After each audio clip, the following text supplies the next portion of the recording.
నమస్కారం. Welcome back to my channel. So ఇవాల్టి వీడియోలో మనం కిడ్నీ డైలేషన్ గురించి ఇన్ డీటెయిల్డ్గా మళ్ళీ ఒకసారి తెలుసుకుందాం అనమాట. నేను ఆల్రెడీ వీడియోస్ చాలా పెట్టాను అనమాట. మీకు ఇన్ డీటెయిల్డ్గా ఈచ్ అండ్ ఎవ్రీ స్టెప్ గురించి నేను కింద డిస్క్రిప్షన్లో ఇస్తాను. మీకు ఎలా ఏంటి అనేది మొత్తం ఒకసారి ఇన్ డీటెయిల్డ్గా ఆ ప్రాసెస్ గురించి కావాలి అనుకుంటే డిస్క్రిప్షన్ బాక్స్లో లింక్ చూడండి. సో యాక్చువల్లీ కిడ్నీ డైలేషన్ ఏంటంటే ఇట్లా నార్మల్ కిడ్నీస్ ఇలా ఉంటాయి అన్నమాట. మన నార్మల్ కిడ్నీస్ ఇలా ఉంటాయి. కాకపోతే కిడ్నీ డైలేట్ అయిన పిల్లల్లో కానీ పెద్దవాళ్ళల్లో కానీ ఏంటంటే బేసికల్లీ పిల్లల్లో ఈ కిడ్నీ అనేది ఇలా డైలేట్ అయ్యి ఉంటుంది అన్నమాట. అర్థమవుందా? డైలేట్ అంటే ఉబ్బిపోయి ఉంటుంది అన్నమాట. కిడ్నీలో వాపు ఉంటుంది. సో ఎందుకు ఇలాగా అంటే ఇక్కడ నుంచి మన కిడ్నీస్ ఎందుకు అని అంటే టాయిలెట్ అనేది జనరేట్ అవుతుంది. కిడ్నీస్ వేస్ట్ అంతా వాటర్ అంతా కిడ్నీస్లో ఉంటుంది. ఆ టాయిలెట్ని ఇది బయటికి పంపేస్తుంది అన్నమాట. క్రియేట్ చేసి అది బయటికి పంపేస్తుంది. సో ఇక్కడ ఏమైపోతుందంటే ఇక్కడ బ్లాక్స్ ఉంటాయి అన్నమాట.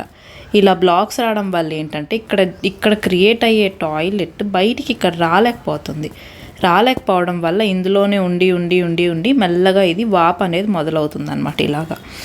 ఇలా వాపు మొదలయ్యి అప్పటికి మనం సర్జరీ కానీ తెలియకుండా ఉంటే కిడ్నీ అనేది చెడిపోతుంది. అలా వాపు పెరిగి ఈ కిడ్నీ అనేది చెడిపోయి కిడ్నీ మొత్తం తీసేసే ఛాన్స్ వరకు పెరుగుతుందన్నమాట కిడ్నీ వాపు అనేది. సో బేసికల్గా ఏంటంటే మనకి ప్రెగ్నెన్సీలో ఉన్నప్పుడు టిఫా స్కాన్లోనే తెలిసిపోతుంది అన్నమాట. టిఫా స్కాన్లోనే కిడ్నీ వాపు గురించి ఇన్ డీటెయిల్డ్గా చెప్తారు. ఇట్లా కిడ్నీ వాపు ఉంది అని చెప్పి. కాకపోతే అది 7th మంత్లో కానీ 9th మంత్లో కానీ తగ్గే ఛాన్సెస్ చాలా ఎక్కువ ఉంటుందన్నమాట. సో మనం వెయిట్ చేయాలి. అండ్ మోర్ ఓవర్ కొంతమందికి నార్మల్ డెలివరీ అయినప్పుడు కూడా అది నార్మల్ అయ్యే ఛాన్సెస్ ఎక్కువ ఉంటుందన్నమాట. So TIFFA scan 5th month స్కాన్లో 5th మంత్ స్కాన్లో కిడ్నీ అనేది వాపు ఉంది అని అనుకుంటే కనుక 7th మంత్ స్కాన్ చేయమంటారు. తర్వాత 9th మంత్ స్కాన్లో కూడా మనకు తెలుస్తుంది అనమాట ఇన్ కేస్ తగ్గిందా లేదంటే అలానే ఉందా అని చెప్పి. So 7th month scan 9th month scan and normal delivery in case అవుతే తగ్గే ఛాన్సెస్ చాలా ఎక్కువ ఉంటుంది అంటారు. సో బేసికల్గా ఏంటంటే బేబీ పుట్టిన 1 వీక్ లోపు మనకి స్కాన్ చేయిస్తారనమాట. బయట మామూలు అల్ట్రాసౌండ్ చేసినప్పుడు కిడ్నీ వాపు ఇంకా ఉందా లేదా అనేది తెలుస్తుందన్నమాట.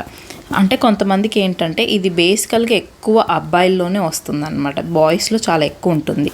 ఇలాగా పుట్టక ముందు ఇలా కొన్ని వాల్వ్స్ లాగా ఉంటాయి అన్నమాట. అవి పెరిగే కొద్ది బేబీ ఇవన్నీ తొలగిపోతూ ఉంటాయి అన్నమాట. సో కొంతమందికి ఇలానే ఉండిపోవడం వల్ల ఈ కిడ్నీలో వాపు అనేది పెరుగుకుంటూ వస్తుందన్నమాట. బేబీ ఇలాగ మీరు 5th మంత్ స్కాన్లోనే మీకు తెలిసింది అంటే in case 9th month 7th మంత్లో తగ్గినా కూడా ఒకసారి బేబీ పుట్టిన తర్వాత ఈ స్కాన్ అనేది అల్ట్రాసౌండ్ మాత్రం కంపల్సరీ చేయించండి. అప్పుడు ఆ స్కాన్లో చెప్తారు 1కి 2 సార్లు అది కరెక్టా రాంగా అని చెక్ చేసుకోండి. ఎందుకంటే మా బాబుకి కూడా సేమ్ ఇలాగే హైడ్రోనెఫ్రాసిస్ సర్జరీ అయిందనమాట. అయితే నాకు వాళ్ళు 1 వీక్ ఉన్నప్పుడే వాళ్ళు ఏం చెప్పారంటే నేను స్కాన్ చేయించినప్పుడు నార్మల్ అయిపోయింది అని చెప్పారనమాట. అలా నార్మల్ అయిపోయిందని చెప్తే ఓకే మేము లైట్ తీసుకున్నాం. కానీ బాబు ఎక్కువ ఏడుస్తానే ఉన్నాడు అనమాట. ఒక 15-20 డేస్ ఊరికే ఏడవడం మొదలు పెడుతుంటే మాకు డౌట్ వచ్చి మళ్ళీ ఒకసారి స్కాన్ చేయిస్తే ఆ స్కాన్ రిపోర్ట్ వాళ్ళు తప్పిచ్చారని అర్థమైంది. సో అందుకని చెప్తున్నాను 1కి 2 సార్లు చెక్ చేసుకోండి. ఒక 2 హాస్పిటల్స్ అయినా పర్వాలేదు. ఒక 2 హాస్పిటల్స్లో అల్ట్రాసౌండ్ తీయించండి పర్వాలేదు. ఎందుకంటే మన బాబుకు సంబంధించింది కాబట్టి పాపకు సంబంధించింది కాబట్టి ఇది ఒకసారి చేయించుకుంటే మంచిది అన్నమాట. ఒక 2 హాస్పిటల్స్లో అయినా అల్ట్రాసౌండ్ తీపిస్తే మనకు ఒక క్లారిటీ వస్తుంది. ఓకే నిజంగా పోయిందా లేదంటే నిజంగా ఉందా అని చెప్పి. సో ఇలాగా చెప్పినప్పుడు ఇట్లా అల్ట్రాసౌండ్ అనేది ఇది ఉందా ఎంత ఉంది డైలేషన్ ఎంత ఉంది ఇన్ కేస్ వాపు ఉంటే ఎంత వాపు ఉంది అని చెప్పి మనకు తెలుస్తుంది. తర్వాత మనము నియోనాటాలజీ అంటే చిన్న పిల్లల వీళ్ళ దగ్గరికి వెళ్ళాలన్నమాట. యూరినరీ సంబంధించిన వాళ్ళ దగ్గరికి వెళ్ళాలి. అప్పుడు కిడ్నీకి సంబంధించిన చిన్నపిల్లలు వాళ్ళు చూస్తారు కదా. మనం ఓన్లీ పీడియాట్రిక్ వాళ్ళనే ఎక్కువ పీరియాడిక్ నెఫ్రాలజిస్టులు వాళ్ళని మనం చూసుకోవాలన్నమాట. అంటే చిన్నపిల్లలకి సంబంధించిన డాక్టర్స్ని మనం ఎక్కువ చూసుకోవాలి. పెద్దవాళ్ళకి అంత ఎక్కువ తెలిసి ఉండదు అనమాట. సో చూసుకున్న తర్వాత వాళ్ళు చెప్తారు, కొన్ని టెస్ట్లు పర్ఫామ్ చేస్తారనమాట. దాంట్లో 2 రకాలు ఉంటుంది ఇది. కొంతమందికి ఏంటంటే ఇలాగా ఉండి ఇక్కడ బ్లాక్ ఉంటుంది. ఈ బ్లాక్ అనేది కూడా ఇట్లా బ్లాక్ ఉంటుంది కదా, ఈ బ్లాక్ అనేది కూడా ఫుల్ బ్లాక్ కొంతమందికి ఉంటుంది, కొంతమందికి ఏమో ఇట్లా హాఫ్ బ్లాక్ ఉంటుంది, కొంతమందికి ఏమో కొంచెం ఇలా ఉంటుంది, అలా ఉంటుంది అనమాట. దాన్ని బట్టి వాళ్ళు యాంటీబయాటిక్స్ ఇవ్వాలా లేదా సర్జరీ చేయాలా అని చెప్పి డిపెండెంట్గా ఉంటుంది. ఇన్ కేస్ ఇలా ఉందంటే కంపల్సరీ కొంచెం ఉన్నా కానీ మనకి సర్జరీ అయితే కంపల్సరీ చేయిస్తారనమాట. కొంచెం ఉందంటే యాంటీబయాటిక్స్తో తగ్గుద్దా అని చెప్పి చెక్ చేసుకుంటూ ఉంటారనమాట. సో ఇంకొకటి ఏంటంటే ఇన్ కేస్ యాంటీబయాటిక్స్ ఉంటే కూడా మనం 3 monthsకి ఒకసారి స్కాన్ తీయించుకుంటూ ఉండాలి. ఇన్ కేస్ మన బేబీ యాంటీబయాటిక్స్ మీద ఉంటే 3 monthsకి ఒకసారి స్కాన్ చేయించుకోవాలి. ఒక 1-2 years చెక్ చేస్తారు. తర్వాత కూడా తగ్గకపోతే మళ్ళీ సర్జరీయే చేస్తారనమాట. సర్జరీ చేసి తీసేస్తారనమాట. సో ఇదొకటి. దెన్ కొంతమందికి ఏంటంటే ఇక్కడ బ్లాక్ అనేది ఉండదు కానీ ఇప్పుడు ఈ యూరిన్ అనేది ఇలా వస్తుంది కదా, ఇక్కడ నుంచి ఇలా యూరిన్ అనేది వస్తుంది, ఇక్కడ నుంచి బయటకు వస్తుంది. కొంతమందికి ఏంటంటే యూరిన్ బ్యాక్ ఫ్లో ఉంటుందన్నమాట. సో బ్యాక్ ఫ్లో అంటే ఏంటంటే ఇట్లా కిడ్నీ ఉంది కదా, ఇట్లా ఇక్కడ నుంచి వస్తుంది కదా టాయిలెట్, ఈ టాయిలెట్ అనేది మళ్ళీ కిడ్నీలోకి వెళ్ళిపోతుంటుంది అనమాట. అర్థమైందా? అలా ఉండడం వల్ల ఏంటంటే కిడ్నీలో వాపు వస్తుంది. సో అదొక టెస్ట్ చేసి మనకు చెక్ చేస్తారనమాట. ఓకే, అదొక టెస్ట్ ఉంటుంది. ఆ టెస్ట్ చేసి చెక్ చేస్తారు. ఇన్ కేస్ బ్యాక్ ఫ్లో అవ్వట్లేదు, నార్మల్గానే ఉంది అని అంటే అది ఇక్కడ బ్లాకేజ్ ఉందని మనం అర్థం చేసుకోవాలన్నమాట. ఇట్లాగా ఇదొక స్కాన్ ఉంటుంది. ఇన్ డీటెయిల్గా మీకు డిస్క్రిప్షన్ బాక్స్లో ఇస్తాను. అది ఏం స్కాన్, ఏం నేమ్, అవన్నీ మీరు ఒకసారి చెక్ చేసుకోండి అనమాట. ఇంకొక స్కాన్ ఏంటంటే రేడియాలజీ. అంటే ఇప్పుడు మనకి కొన్ని పంపిస్తారనమాట, మన వెయిన్స్లో నుంచి పంపించి కిడ్నీ అసలు ఎంత వర్క్ చేస్తుంది, ఎంత చెడిపో వచ్చింది అని చెప్పి చూస్తారనమాట. కానీ సర్జరీ చేసేయండి అని అంటే మాత్రం 1 month లోపు చేయించేసుకుంటే మనకు బెస్ట్ అనమాట.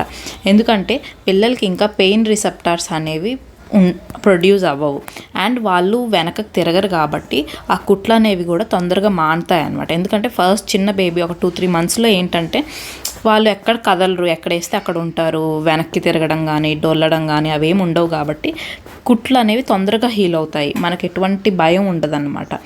అదే మెల్లగా ఏజ్ పెరిగే కొద్దీ ఏంటంటే సెలైన్స్ పెట్టినా ఊరుకోరు, అవేం ఊరుకోరు కాబట్టి ఫ్యూచర్లో అనేది చాలా ప్రాబ్లం అవుతుందన్నమాట. సో ఈ సర్జరీలో ఏంటంటే ఇప్పుడు మన కిడ్నీ ఇలా ఉంది కదా, ఇట్లా ఈ బ్లాక్ ఉంటే ఇక్కడ బ్లాక్ వచ్చింది అనుకోండి, ఇక్కడ నుంచి ఈ పార్ట్ వరకు తీసేస్తారు, తీసేసి ఈ మిగతా పార్ట్ని ఇట్లా కుట్టేస్తారనమాట. కుట్టేసి లోపల స్టంట్ వేస్తారు, ఒక పైప్ అనేది పెడతారనమాట, పెట్టి కింద వరకు పెడతారు. సో ఈ స్టంట్ని మనం ఒక 45 days పెట్టుకోవాలన్నమాట. స్టంట్ని 45 days పెడతారు. ఎందుకంటే చిన్న వాల్వ్ కదా, చిన్న ఇది పైప్ కదా, ఈ పైప్ అనేది మళ్ళీ మూసుకుంటుంది, ఆ కుట్లు వల్ల మూసుకుని పోతుందని చెప్పి ఇక్కడ ఒక స్ట్రా లాగా చిన్నది వేస్తారనమాట, పెద్దది. అంటే ఇట్లా బారుగా వేస్తారు. బారుగా వేసిన తర్వాత 45 days మనం అది అలానే ఉంచుకోవాలన్నమాట. 45 days to 50 days తర్వాత మనము మళ్ళీ ఇట్లా టాయిలెట్ బోస్ ఉంటుంది కదా బేబీస్ది, అందులో నుంచి పైప్ పెట్టి లాగేస్తారనమాట. ఇది ఇంకా సర్జరీ ఏముండదు, ఒక 1 hour ప్రొసీజర్ ఉంటుందన్నమాట. అది అందులో నుంచి తీసేస్తారు. తీసి ఒక 1 day హాస్పిటల్లో పెట్టుకొని యాంటీబయాటిక్స్ ఇచ్చి పంపించేస్తారనమాట. సో ఇదేం ప్రాబ్లం ఉండదు. మనం 2 times వెళ్ళాలి హాస్పిటల్కి. ఫస్ట్ ఏమో సర్జరీ, అప్పుడు ఒక 5 days ఉంటాము. నెక్స్ట్ వచ్చేసి స్టంట్ అనమాట. స్టంట్ ఏమో ఒక 1 day, ఆ రోజే జాయిన్ అయితే ఈవినింగ్ నైట్ కల్లా డిశ్చార్జ్ చేసేస్తారనమాట. సో ఆ రోజు ఒక రోజు ఉండాల్సి వస్తుంది. సో మొత్తం ఖర్చు వచ్చేసి 1 lakh to 2 lakhs మధ్యలో ఉంటుంది, డిపెండింగ్ ఆన్ హాస్పిటల్ అనమాట. ఇప్పుడు రెయిన్బో అట్లా పెద్ద వాటికి వెళ్తే మినిమం 5 lakhs అవుతుంది. చిన్న హాస్పిటల్స్లో అయితే 1 to 2 lakhs మధ్యలో అవుతుంది అనమాట ఖర్చు. అండ్ ఫ్యూచర్లో ఏమైనా ప్రాబ్లం వస్తుంది అని అంటే ఎవ్రీ 3 monthsకి ఒకసారి, ఫస్ట్ ఇయర్ మాత్రం ఎవ్రీ 3 monthsకి ఒకసారి అల్ట్రాసౌండ్ చేయించుకోవాలి. అండ్ తర్వాత 6 monthsకి ఒకసారి అల్ట్రాసౌండ్ చేయించుకోవాల్సి ఉంటుంది. లాస్ట్లో మళ్ళీ రేడియాలజీ టెస్ట్ చేస్తారు. అదే పంపించి చేస్తారనమాట. టెస్ట్ చేసినప్పుడు అసలు కిడ్నీ ఎంత వర్క్ చేస్తుంది, మళ్ళీ ఏమైనా హైడ్రోనెఫ్రాసిస్ అంటే వాపు ఏమన్నా ఉందా లేదా అని చెప్పి మనకి ఇన్ డీటెయిల్గా సెకండ్ 2 years తర్వాత తెలుస్తుంది, లైక్ సర్జరీ సక్సెస్ అయిందా లేదా అని చెప్పి. సో 2 years తర్వాత ఏం లేకపోయి కిడ్నీ నార్మల్గా 2 కిడ్నీస్ నార్మల్గా ఫంక్షన్ చేస్తున్నట్టు సర్జరీ సక్సెస్ అయినట్టు. అండ్ 2 years కూడా మనం కొంచెం కింద పడకుండా అంటే కొంచెం జాగ్రత్తగా పెట్టుకోవాలన్నమాట. ఎందుకంటే మళ్ళీ ఏదన్నా అయ్యి సడన్గా అటు ఏమన్నా మనకు ఉంటుంది కదా మైండ్లో, కొంచెం జాగ్రత్తగా చూసుకుంటూ ఉంటే ఏంటంటే వాళ్ళకి ఎఫెక్ట్ అనేది మనకు కొంచెం తక్కువ ఉంటుందన్నమాట. 2 years తర్వాత మళ్ళీ ఆ టెస్ట్ చేసి చెప్తారు సర్జరీ సక్సెస్ అయిందా లేదా అని చెప్పి. సో మనకు అసలు ఎలా తెలుస్తుంది అంటే, అసలు కిడ్నీ వాపు గురించి ఎలా తెలుస్తుంది అంటే, నైట్స్ ఎక్కువ ఏడుస్తారనమాట బేబీస్, నైట్స్ ఎక్కువ ఏడుస్తారు. అండ్ సెకండ్ థింగ్ ఏంటంటే ఊరికే పొట్టలో నొప్పి వస్తుంది, ఇన్ఫెక్షన్ వస్తుంది అనమాట. టాయిలెట్ యూరినరీ ఇన్ఫెక్షన్స్ ఎక్కువ ఉంటాయి అన్నమాట. అండ్ యూరినరీ ఇన్ఫెక్షన్స్ వల్ల మనకి వాళ్ళకి నొప్పి వచ్చి ఏడుస్తుంటారు అనమాట. సో ఈ 2 మనం బాగా గమనించుకోవాలి. అండ్ సర్జరీ అయిన తర్వాత 6 months యాంటీబయాటిక్ మీద ఉంటారనమాట. 6 months యాంటీబయాటిక్ ముందు తప్పనిసరి వేయాలి. సో ఆ 6 months యాంటీబయాటిక్ కోర్స్ తర్వాత మళ్ళీ ఒకసారి స్కాన్ చేయించుకొని హైడ్రోనెఫ్రాసిస్ ఉందా లేదా అనుకొని మనం అల్ట్రాసౌండ్స్ చేయించుకుంటూ ఉండొచ్చు అనమాట. అది 1200 అవుతుంది. సో ఆ 1200 పెట్టి మనం ఎవ్రీ 3 months చెక్ చేసుకుంటూ ఉండాలన్నమాట. So this is the overall, ఏంటంటే బ్రీఫ్గా చెప్పట్లేదు, పైన చెప్తున్నాను. ఇది ఓవరాల్ కిడ్నీ డైలేషన్ గురించి అనమాట. మీకు ఇన్ డీటెయిల్గా కింద డిస్క్రిప్షన్ బాక్స్లో ఇస్తాను, ఇన్ డీటెయిల్గా అసలు ఏంటి ఎప్పుడెప్పుడు ఏమేమి చేస్తారు అని చెప్పేసి మీకు చెక్ చేసుకోండి ఇన్ కేస్ మీకు ఏమైనా డౌట్స్ వస్తే కనుక. Thanks for watching my video.